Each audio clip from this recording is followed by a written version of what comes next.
মাসখানেকের ব্যবধানে আওয়ামী লীগের প্রভাবশালী এমপি মন্ত্রীরা এখন ১৪ শিকের বাসিন্দা। সরকার পতনের আগেও যারা বিলাসবহুল জীবন এবং বিলাসিতায় মগ্ন ছিলেন, তারা এখন দিন কাটাচ্ছেন চার দেয়ালকে সঙ্গী করে। চট্টগ্রাম কেন্দ্রীয় কারাগারে হাজতি ৩ সাবেক সংসদ সদস্যেরও অবস্থা তেমনি। ভিআইপি হিসেবে বিবেচ্য হলেও সম্প্রতি বাতিল হয়েছে তাদের ডিভিশন সুবিধা। নিজেদের তৈরি আলিশান বাড়ি, ফ্ল্যাট কিংবা বিলাসবহুল ৫ তারকা হোটেলের মতো নরম বিছানা সেখানে নেই। ফলে সাধারণ হাজতির মতোই দিন যাপন করতে হচ্ছে তাদের। তবে মাঝে মধ্যে একটু বাড়তি আবদার রাখছেন তারা কারা কর্তৃপক্ষের কাছে। আমি চাইবো বর্তমানে সাবেক এমপিদের মধ্যে চট্টগ্রাম কেন্দ্রীয় কারাগারে আছেন চট্টগ্রাম ১১ আসনের এম এ লতিফ, চট্টগ্রাম ৬ আসনের ফজলে করিম চৌধুরী এবং কক্সবাজার ৪ আসনের আব্দুর রহমান বদী। কারা সূত্রে জানা গেছে তারা ৩ জন ২টি পৃথক সেলে রয়েছেন।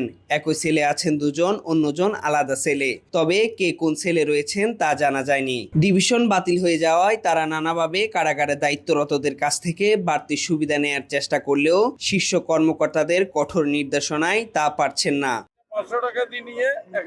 বাইরে থেকে আনা খাবার ভেতরে নিয়ে যেতে দেয়া হচ্ছে না। তবে অসুস্থতাজনিত কারণে এম এ লতিফ এবং ফজলে করিম প্রায়ই আবদার করেন গরম পানির। তুমি হয়তো বুঝো না, কারণ তোমার বয়স কম।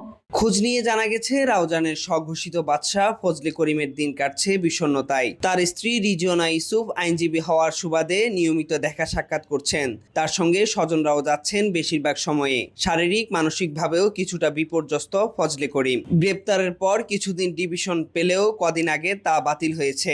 এবিএম ফজলে করিম চৌধুরীর বিরুদ্ধে চট্টগ্রামে মামলা হয়েছে ১৪টি। ১২ সেপ্টেম্বর সকালে ব্রাহ্মণবাড়িয়ার আখাউড়া সীমান্তের আবদুল্লাপুর এলাকা থেকে এবিএম ফজলে করিম সহ ৩ জনকে আটক করে বর্ডার গার্ড বাংলাদেশ। ফজলে করিম আখাউড়া সীমান্ত দিয়ে অবৈধভাবে ভারতে যাওয়ার চেষ্টা করেছিলেন বলে বিজিবি জানিয়েছে।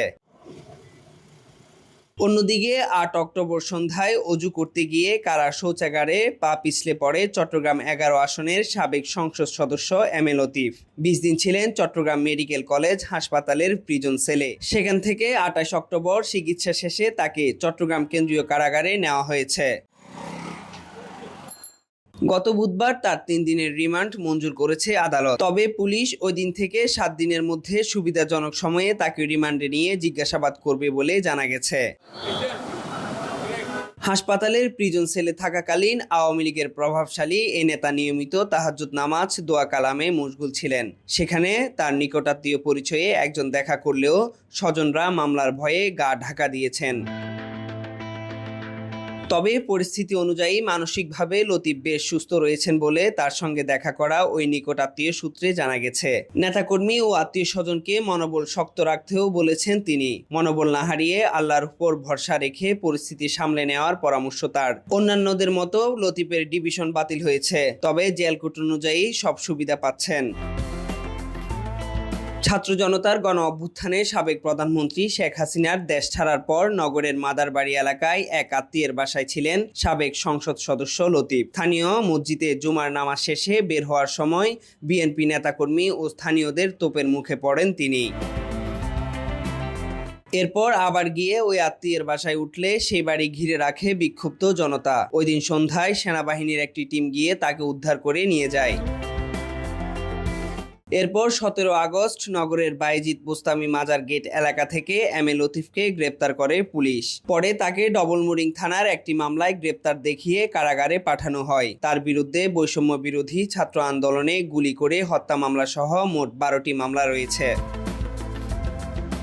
এছাড়া নানা ব্যঙ্গাত্মক বক্তব্যে সামাজিক যোগাযোগ মাধ্যমে ভাইরাল হওয়া উখিয়া টেকনাফ আসনের সাবেক সংসদ সদস্য আব্দুর রহমান বদীর মন বেশ বিষণ্ণ বলে জানা গেছে। কারাগারে একেবারে চুপচাপ থাকেন তিনি। তবে কারা ডিভিশন না পেলেও নিজ গরজে ম্যানেজ করে নিচ্ছেন কিছু সুবিধা। আয় তোয়ারে ডরাই ও ভাই, আয় তোয়ারে ডরাই, তুমি হয়তো বুঝো না, তোমার বয়স কম, এমন অসংখ্য রসাত্মক বক্তব্যে রাজনীতির ময়দান চাঙ্গা রাখা বদিকে কক্সবাজারে টেকনাফে একটি হত্যা চেষ্টা মামলায় গত 21 আগস্ট চট্টগ্রামে জিসি মোড় এলাকা থেকে গ্রেপ্তার করেছিল র‍্যাব 7। পরে কক্সবাজার আদালতে নেওয়া হলে সিনিয়র জুডিশিয়াল ম্যাজিস্ট্রেট হামিমুন তামজিদের আদালত তাকে কারাগারে পাঠান। 6 সেপ্টেম্বর তাকে রাতে কক্সবাজার থেকে কড়া পুলিশ পাহারায় চট্টগ্রামে নিয়ে আসা হয়। News desk, C voice 24।